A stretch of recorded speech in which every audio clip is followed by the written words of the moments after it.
The Wind in the Willows by Kenneth Graham, Chapter 11. Like summer tempests came his tears.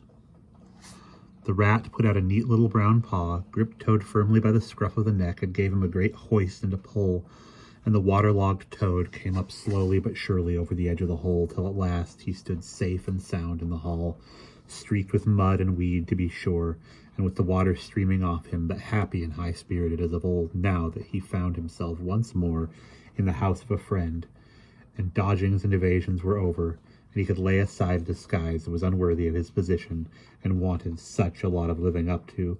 "Oh, Ratty!" he cried. "I've been through such times since I saw you last, you can't think. Such trials, such suffering, and all so nobly borne.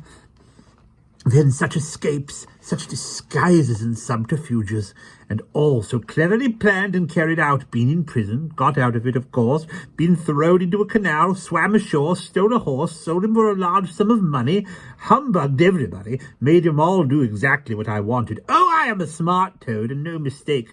What do you think my last exploit was? Just hold on till I tell you." "Toad," said the water rat gravely and firmly, "you go off upstairs at once and take off that old cotton rag that looks as if it might formerly have belonged to some washerwoman, and clean yourself thoroughly, and put on some of my clothes, and try and come down looking like a gentleman if you can, for a more shabby, bedraggled, disreputable-looking object than you are, I never set eyes upon in my whole life. Now, stop swaggering and arguing, and be off. I'll have something to say to you later." Toad was first inclined to stop and do some talking back at him. He had had enough of being ordered about when he was in prison. And here was the thing being begun all over again, apparently, and by a rat too. However, he caught sight of himself in the looking-glass over the hat-stand, with a rusty black bonnet perched rakishly over one eye, and he changed his mind and went quickly and humbly upstairs to the rat's dressing-room. There he had a thorough wash and brush-up, changed his clothes, and stood for a long time before the glass, contemplating himself with pride and pleasure, and thinking what utter idiots all the people must have been to have ever mistaken him for one moment for a washerwoman. By the time he came down again, luncheon was on the table, and very glad Toad was to see it, for he had been through some trying experiences, and had taken much hard exercise since the excellent breakfast provided for him by the gypsy. While they ate, Toad told the rat of all his adventures, dwelling chiefly on his own cleverness and presence of mind in emergencies, and cunning in tight places, and rather making out that he had been having a gay and highly colored experience. But the more he talked and boasted, the more grave and silent the rat became. When at last Toad had talked himself to a standstill, there was silence for a while, and the rat said, "Now, Toady, I don't want to give you pain, after all you've been through already, but seriously, don't you see what an awful ass you've been making of yourself? On your own admission, you've been handcuffed, imprisoned, starved, chased, terrified out of your life, insulted, jeered at, and ignominiously flung into the water by a woman, too. Where's the amusement in that? Where does the fun come in? And all because you must needs go and steal a motor car. You know that you've never had anything but trouble from motor cars from the moment you first set eyes on one. But if you will be mixed up with them, as you generally are 5 minutes after you've started, why steal them? Be a cripple if you think it's exciting. Be a bankrupt for a change, if you've set your mind to it. But why choose to be a convict? When are you going to be sensible and think of your friends, and try to be a credit to them? Do you suppose it's any pleasure to me, for instance, to hear animals saying as I go about that I'm the chap that keeps company with gale birds?" Now, it was a very comforting point in Toad's character that he was a thoroughly good-hearted animal and never minded being jawed at by those who were his real friends, and even when most set upon a thing, he was always able to see the other side of the question. So although when the rat was talking so seriously, he kept saying to himself municiously, "But it was fun, though. Awful fun," and making suppressed noises inside of him, and other sounds resembling stifled snorts or the opening of soda water bottles. Yet when the rat had quite finished, he heaved a deep sigh and said very nicely and humbly, Quite right, Ratty. How sound you always are. Yes, I've been a conceited old ass. I can quite see that. But now I'm going to be a good toad and not do it any more. As for motor cars, I've not been at all so keen about them since my last ducking in that river of yours. The fact is, when I was hanging on the edge of your hole and getting my breath, I had a sudden idea. A really brilliant idea connected with motor boats. There, don't take on so, old chap, and stamp and upset things. It was only an idea, and we won't talk any more about it now. We'll have our coffee and a smoke and a quiet chat, and then I'm going to stroll quietly down to Toad Hall and get into clothes of my own and set things going again on the old lines. I've had quite enough of adventures. I shall lead a quiet, steady, respectable life, pottering about my property and improving it, and doing a little landscape gardening at times. There will always be a bit of dinner for my friends when they come to see me, and I shall keep a pony chaise to jog the country in, just as I used to in the good old days before I got restless and wanted to do things. Stroll quietly down to Toad Hall, cried the rat, greatly excited. What are you talking about? Do you mean to say you haven't heard? Heard what? Said Toad, turning rather pale. Go on, Ratty. Quick, don't spare me. What haven't I heard? You don't mean to tell me, shouted the rat, thumping with his little fists upon the table, that you've heard nothing about the stoats and weasels? What, the wild wooders? Cried Toad, trembling in every limb. No, not a word. What have they been doing? And how they have been and taken Toad Hall, continued the rat. Toad leaned his elbows on the table and his chin on his paws, and a large tear welled up in each of his eyes, overflowed and splashed on the table. Plop, plop. Go on, Ratty, he murmured presently. Tell me all. The worst is over. I am an animal again. I can bear it. When you got into that trouble of yours, said the rat slowly and impressively, I mean, when you disappeared from society for a time over that misunderstanding about a machine, you know. Toad merely nodded. Well, it was a good deal talked about down here, naturally, continued the rat. Not only along the riverside, but even in the wild wood. Animals took sides, as always happens. The river bankers stuck up for you and said you had been infamously treated, and there was no justice to be had in the land nowadays, but the wild wood animals said hard things and served you right. And it was time this sort of thing was stopped, and they got very cocky and went about saying you were done for this time. You would never come back again. Never, never. Toad nodded once more, keeping silent. That's the sort of little beasts they are, the rat went on. But Mole and Badger, they stuck out through thick and thin that you would come back again soon somehow. They didn't know exactly how, but somehow. Toad began to sit up in his chair again and to smirk a little.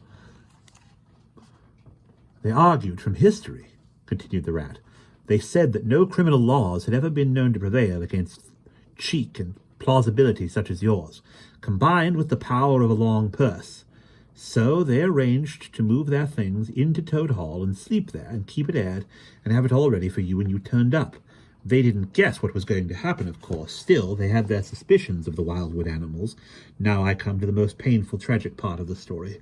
One dark night, it was a very dark night, and blowing hard too, and raining simply cats and dogs, a band of weasels, armed to the teeth, crept silently up the carriage drive to the front entrance. Simultaneously, a body of desperate ferrets advancing through the kitchen garden possessed themselves of the backyard and offices, while a company of skirmishing stoats who stuck at nothing occupied the conservatory and the billiard room and held the French windows opening onto the lawn. The Mole and the Badger were sitting by the fire in the smoking room, telling stories and suspecting nothing, for it wasn't a night for any animals to be out in, when those bloodthirsty villains broke down the doors and rushed in upon them from every side. They made the best fight they could, but what was the good? They were unarmed and taken by surprise. And what can two animals do against hundreds? They took and beat them severely with sticks, those two poor faithful creatures, and turned them into the cold and the wet with many insulting and uncalled for remarks. Here the unfeeling Toad broke into a snigger and pulled himself together. and tried to look particularly solemn. "And the wild wooders have been living at Toad Hall ever since," continued the rat, "and going on simply anyhow, lying in bed half the day, and breakfast at all hours, and the place is such a mess, I'm told, it's not fit to be seen, eating your grub and drinking your drink, and making bad jokes about you, and singing vulgar songs about prisons and magistrates and policemen, horrid personal songs, with no humour in them, and they're telling the tradespeople and everybody that they've come to stay for good." "Oh, have they?" said Toad, getting up and seizing a stick. "I'll jolly soon see about that." "It's no good, Toad," called the rat after him. "You'd better come back and sit down. You'll only get into trouble." But the toad was off, and there was no holding him.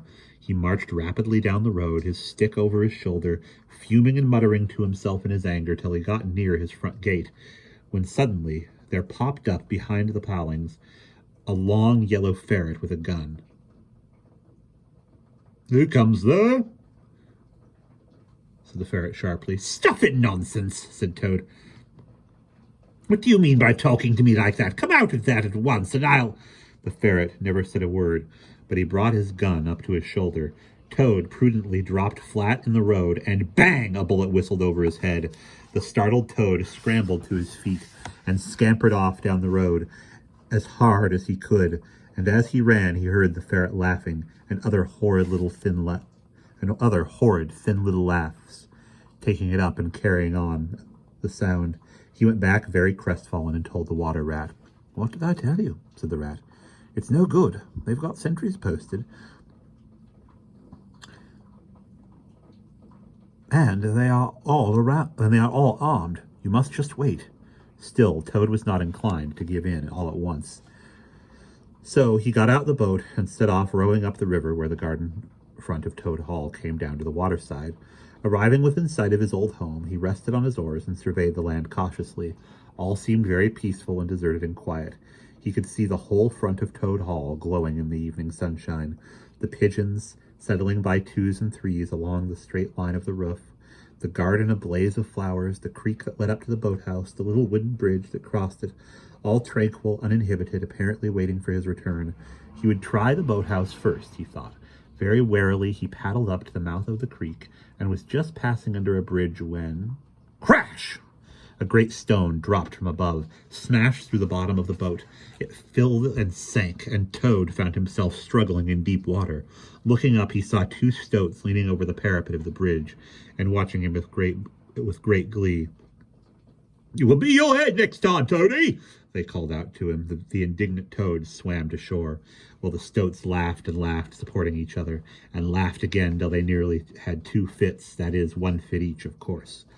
The Toad retraced his weary way on foot, and related his disappointing experiences to the water rat once more. "Well, what did I tell you?" said the rat very crossly. "And now look here, see what you've been and done. Lost me my boat that I was so fond of. That's what you've done, and simply ruined that nice suit of clothes that I lent you. Really, Toad, of all the trying animals, I wonder you managed to keep any friends at all." The Toad saw at once how wrongly and foolishly he had acted. He admitted his errors and wrong-headedness, and made a full apology to Rat for losing his boat and spoiling his clothes. And he wound up by saying, with that frank self-surrender which always disarmed his friends' criticism and won them back to his side, "Ratty, I see that I have been a headstrong and wilful Toad. Henceforth, believe me, I will be humble and submissive, and will take no action without your kind advice and full approval. If that is really so," said the good-natured rat, already appeased, "then my advice to you is, considering the lateness of the hour, to sit down and have your supper, which will be on the table in a minute, and be very patient, for I am convinced that we can do nothing until we have seen the mole and the badger and heard their latest news, and held conference and taken their advice in this difficult matter." "Ah, yes, of course, the mole and the badger," said Toad lightly. "What's become of them, the dear fellows? I had forgotten all about them." "Well may you ask," said the rat reproachfully. While you were riding about the country in expensive motor cars and galloping proudly on blood horses and breakfasting on the fat of the land, those two poor, devoted animals have been camping out in the open in every sort of weather, living very rough by day and lying very hard by night, watching over your house, patrolling your boundaries, keeping a constant eye on the stoats and weasels, scheming and planning and contriving how to get your property back for you. You don't deserve to have such true and loyal friends, Toad. You really don't. Someday when it's too late, you'll be sorry you didn't value them more while you had them. I'm an ungrateful beast, I know, sobbed the Toad, shedding bitter tears. Let me go out and find them. Out into the cold, dark night and share their hardships and try and prove my... Hold a bit. Surely I heard the chink of dishes on the tray. Supper's here at last. Hooray! Come on, Ratty. The rat remembered that poor Toad had been on prison fare for a considerable time, and that large allowances had therefore to be made. He followed him to the table accordingly, and hospitably encouraged him in his gallant efforts to make up for his past privations. They had just finished their meal and resumed their armchairs, when there came a heavy knock at the door. Toad was nervous, but the rat, nodding mysteriously at him, went straight up to the door and opened it, and in walked Mr. Badger.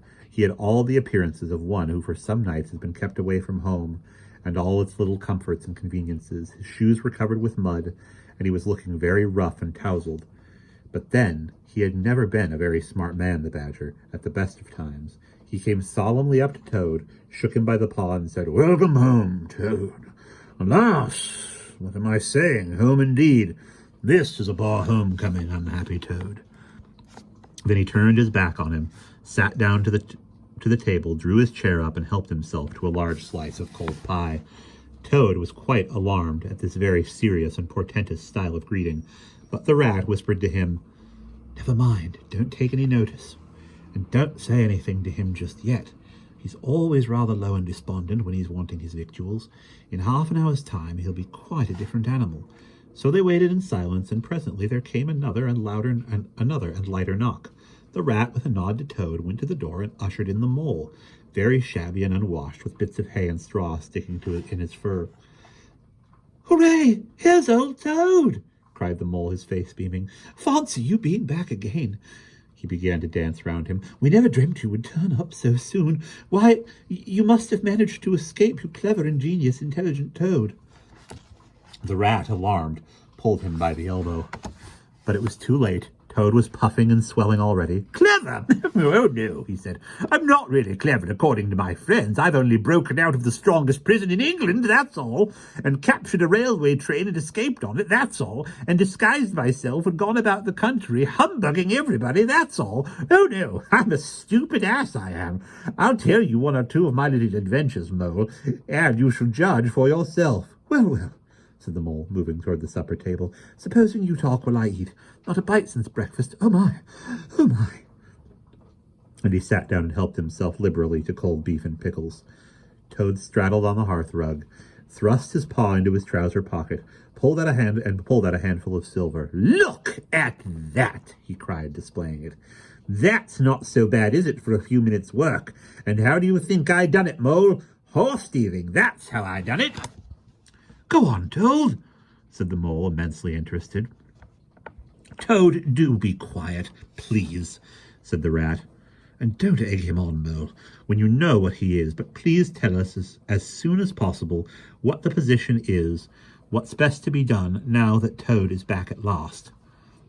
The position is about to be as bad as it can be, replied the mole grumpily. And as for what's to be done, why, blessed if I know. The Badger and I have been round and round the place by night and by day. Always the same thing. Sentries posted everywhere, guns poked out at us, stones thrown at us, always an animal on the lookout. And when they see us, my, how they do laugh. That's what annoys me most. It's a very difficult situation, said the rat, reflecting deeply, but I think I see it now, in the depths of my mind, what Toad really ought to do. I will tell you. He ought to... No, he oughtn't, shouted the mole with his mouth full. Nothing of the sort, you don't understand. What he ought to do is he ought to... Well, I shan't do it anyway, cried Toad, getting excited. "I'm not going to be ordered about by you fellows. It's my house we're talking about, and I know exactly what to do, and I'll tell you, I'm going to—" By this time, they were all three talking at once at the top of their voices, and the noise was simply deafening when a thin, dry voice made itself heard by saying, "Be quiet at once, all of you!" And instantly everyone was silent. It was the Badger who, having finished his pie, had turned round in his chair and was looking at them severely when he saw that he had secured their attention and that they were evidently waiting for him to address them. He turned back to the table again and reached out for the cheese, and so great was the respect commanded by the solid qualities of that admirable animal that not another word was uttered until he had quite finished his repast and brushed the crumbs from his knees. The Toad fidgeted a good deal, but the Rat held him firmly down. When the Badger had quite done, he got up from his seat and stood before the fireplace, reflecting deeply. At last he spoke. "Toad," he said severely, "you bad, troublesome little animal, aren't you ashamed of yourself? What do you think your father, my old friend, would have said if he had been here tonight and had known of all your goings-on?" Toad, who was on the sofa by this time, with his legs up, rolled over on his face, shaken by sobs of contrition. There, went on the Badger more kindly. "Never mind. Stop crying. We're going to let bygones be bygones and try to turn over a new leaf. But what the Mole says is quite true. The Stoats are on guard at every point, and they make the best sentries in the world. It's quite useless to think of attacking the place. They are too strong for us." "Then it's all over," sobbed Toad, crying into the sofa cushions. "I shall go and enlist for a soldier and never see my dear Toad Hall any more." Cheer up, Toady," said the Badger. "There are more ways of getting back a place than taking it by storm. I haven't said my last word yet. Now I'm going to tell you a great secret." Toad sat up slowly and dried his eyes. Secrets had an immense attraction for him because he never could keep one, and he enjoyed the sort of unhallowed thrill he experienced when he went and told another animal, after having faithfully promised not to. "There is an underground passage," said the Badger impressively, "that leads from the riverbank quite near here, right up into the middle of Toad Hall." "Nonsense, Badger," said Toad rather airily. "You've been listening to some of the yarns they spin in the public houses about here. I know every inch of Toad Hall inside and out. Nothing of the sort, I do assure you." "My young friend," said the Badger with great severity, "your father, who was a worthy animal, a lot worthier than some others I know, was a particular friend of mine and told me a great deal I wouldn't have dreamt of telling you. He discovered that passage. He didn't make it, of course. That was done hundreds of years before he ever came to live there. And he repaired it and cleaned it out because he thought it might come in useful some day, in case of trouble or danger, and he showed it to me. 'Don't let my son know about it,' he said. 'He's a good boy and very light and volatile in character, and simply cannot hold his tongue. If he's ever in a real fix, and it would be of use to him, you may tell him about the secret passage, but not before.'" The other animals looked hard at Toad to see how he would take it. Toad was inclined to be sulky at first, but he brightened up immediately, like the good fellow he was. Well, he said, "perhaps I am a bit of a talker, a popular fellow such as I am. My friends get round me, we chaff, we sparkle, we tell witty stories, and somehow my tongue gets wagging. I have the gift of conversation. I've been told I ought to have a salon, whatever that may be. Never mind. Go on, Badger. How's this passage of yours going to help us?" "I've found out a thing or two lately," continued the Badger. "I got Otter to disguise himself as a sweep and call it the back door with bristles or with brushes over his shoulder asking for a job. There's going to be a big banquet tomorrow night. It's somebody's birthday, the Chief Weasel's, I believe, and all the weasels will be gathered together in the dining hall, eating and drinking and laughing and carrying on, suspecting nothing. No guns, no swords, no sticks, no arms of any sort whatever." "But the sentries will be posted as usual," remarked the Rat. "Exactly," said the Badger. "That is my point. The weasels will trust entirely to their excellent sentinels. And that is where the passage comes in. That very useful tunnel leads right up under the butler's pantry next to the dining hall." "Aha! That squeaky board in the butler's pantry," said Toad. "Now I understand it. We shall creep out quietly into the butler's pantry," cried Mole. "With our pistols, swords, and sticks," shouted the Rat. "And rush in upon them," said the Badger. "And whack 'em, and whack 'em, and whack 'em," cried the Toad in ecstasy, running round and round the room and jumping over the chairs. "Very well, then," said the Badger, resuming his usual dry manner. "Our plan is settled, and there's nothing more for you to argue and squabble about.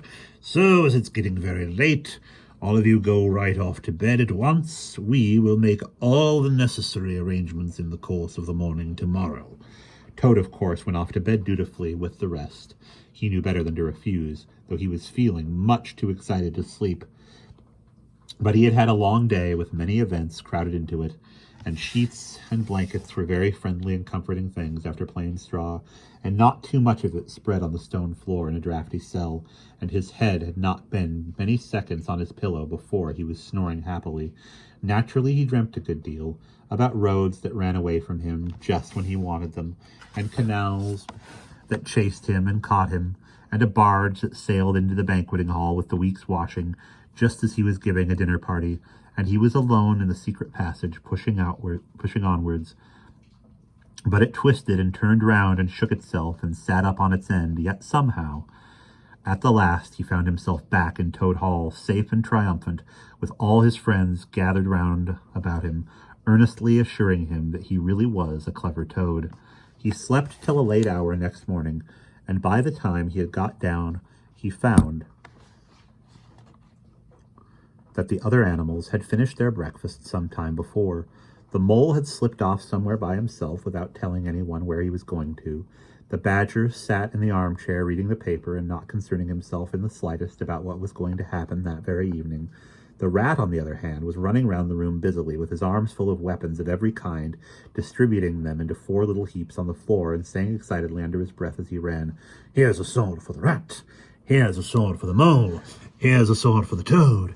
Here's a sword for the Badger. Here's a pistol for the Rat.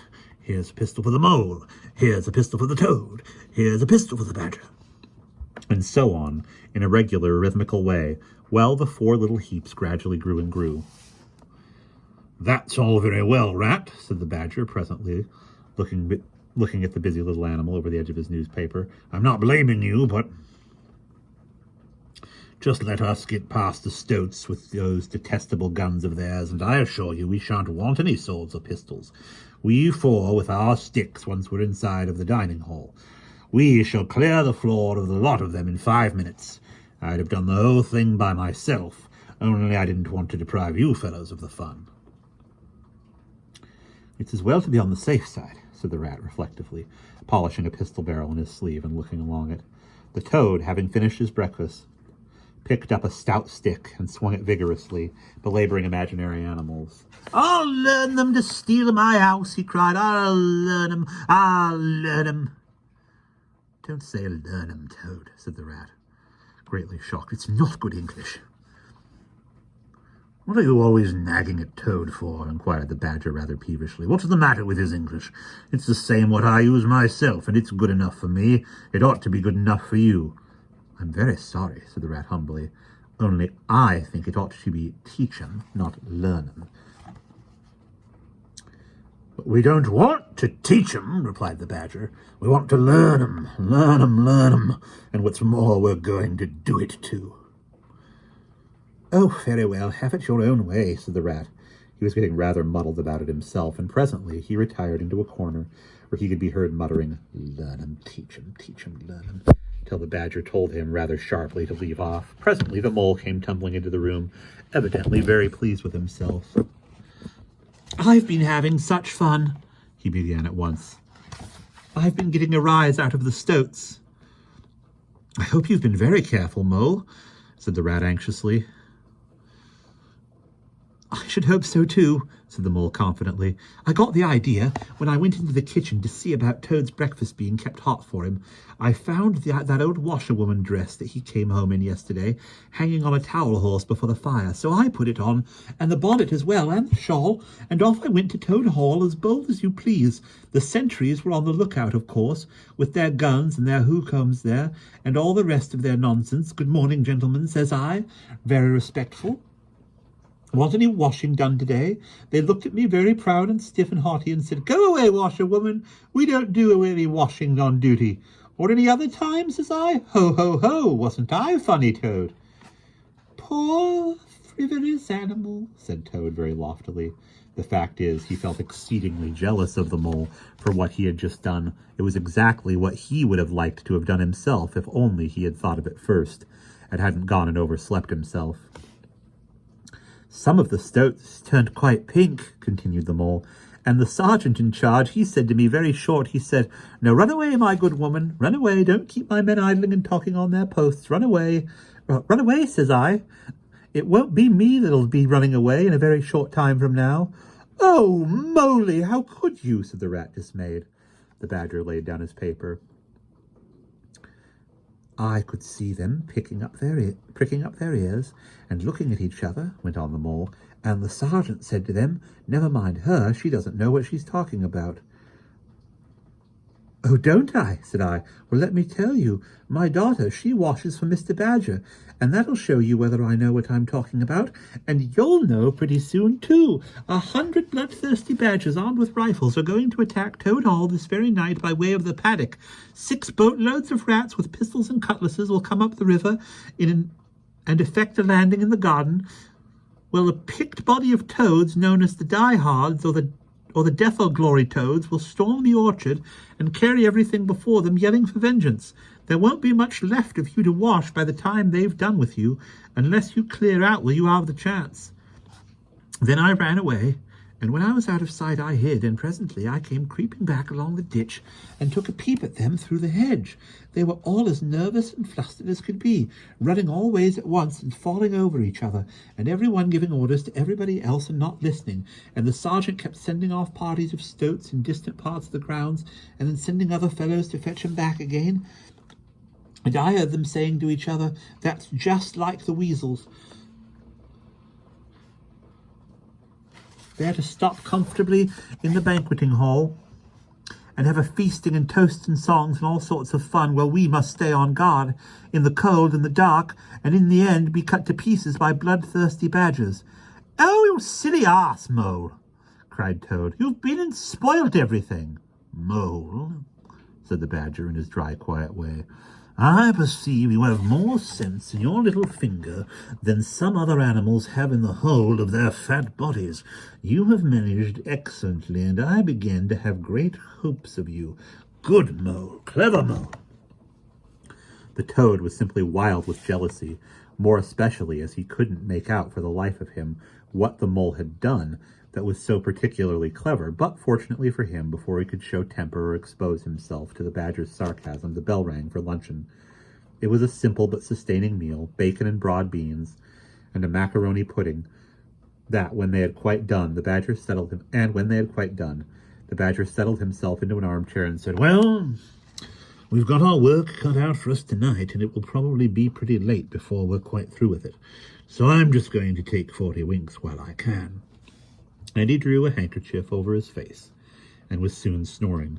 The anxious and laborious rat at once resumed his preparations, and started running between his 4 little heaps, muttering, "Here's a belt for the rat, here's a belt for the mole, here's a belt for the toad, here's a belt for the badger," and so on, with every fresh accoutrement he produced, to which there seemed really no end. So the mole drew his arm through Toad's, led him into the open air,